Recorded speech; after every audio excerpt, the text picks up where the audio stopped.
ক্ষমতায় যেতে জুলাইকে ব্যবহার করতে চায় বিরোধী দল, মন্তব্য ফখরুলের। আবারও সংবিধান সংশোধনে জোর। 10,000 কোটি টাকার ফ্ল্যাট স্টিল কারখানার পরিকল্পনা বিএসআরএম এর, আমদানি ব্যয় সাশ্রয়ের আশা। বন্যায় ক্ষতিগ্রস্তদের পুনর্বাসন কাজ শুরু হয়েছে, জানালেন অর্থমন্ত্রী।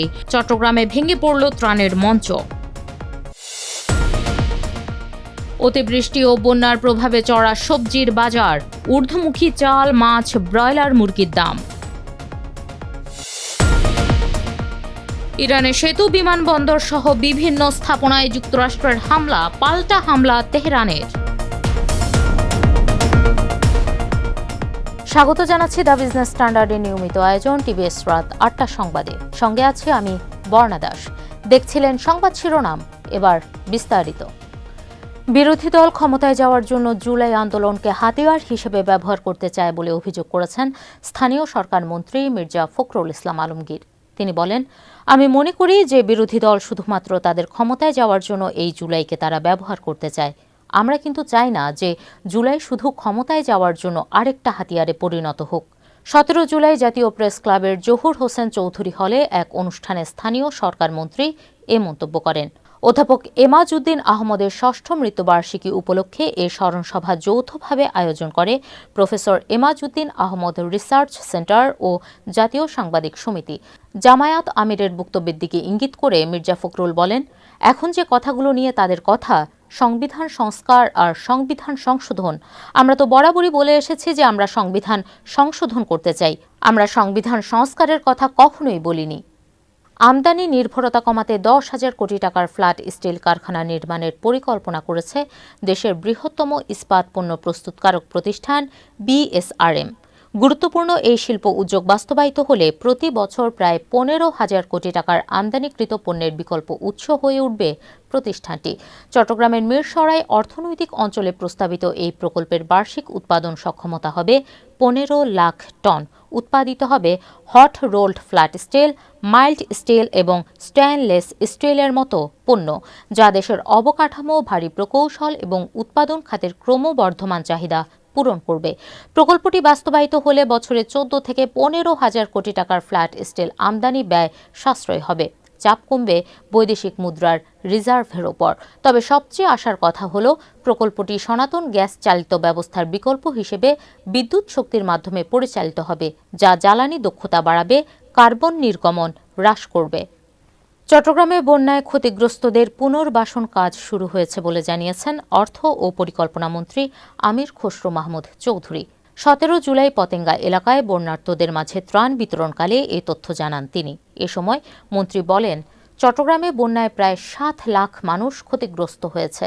ইতোমধ্যে 1 লাখ মানুষের মধ্যে ত্রাণ বিতরণ করা হয়েছে। ক্ষতিগ্রস্তদের মাঝে চাল, রান্না করা খাবার ও শুকনো খাবার বিতরণ করা হচ্ছে। পুনর্বাসন কার্যক্রম শুরু হয়েছে। পুরোপুরি শেষ না হওয়া পর্যন্ত সরকারি সহায়তা অব্যাহত থাকবে। বন্যায় ক্ষতিগ্রস্ত সড়কগুলো দ্রুত মেরামতের আশ্বাস দেন অর্থমন্ত্রী। এরপর দোহাজারীতে বন্যার্তদের ত্রাণ বিতরণ অনুষ্ঠানে যান অর্থমন্ত্রী। সেখানে মন্ত্রীর জন্য করা মঞ্চটি আমির খসরু মাহমুদ চৌধুরীকে নিয়েই ভেঙে পড়ে। এ সময় মন্ত্রীর সঙ্গে ছিলেন বিএনপির আরও কিছু নেতাকর্মী। পরে ভাঙা মঞ্চে দাঁড়িয়েই পাশের কয়েকজন ব্যক্তির হাতে ত্রাণ তুলে দিয়ে অনুষ্ঠানস্থল ত্যাগ করেন অর্থমন্ত্রী। টানা কয়েক দিনের অতিবৃষ্টি ও দেশের বিভিন্ন অঞ্চলে আকস্মিক বন্যার নেতিবাচক প্রভাব পড়েছে বাজারে। 17 জুলাই শুক্রবার সাপ্তাহিক ছুটির দিনে বাজারে গিয়ে সবজি, মাছ ও মাংসের দাম শুনে অবাক হয়েছেন অনেক ক্রেতাই। সপ্তাহের ব্যবধানে সবজির ধরন ভেদে কেজিতে বেড়েছে 20 থেকে 40 টাকা। সপ্তাহখানেক আগেও যে বেগুন বিক্রি হয়েছে 70 থেকে 80 টাকা কেজি, সেটি এখন 100 থেকে 120 টাকায় কিনতে হচ্ছে।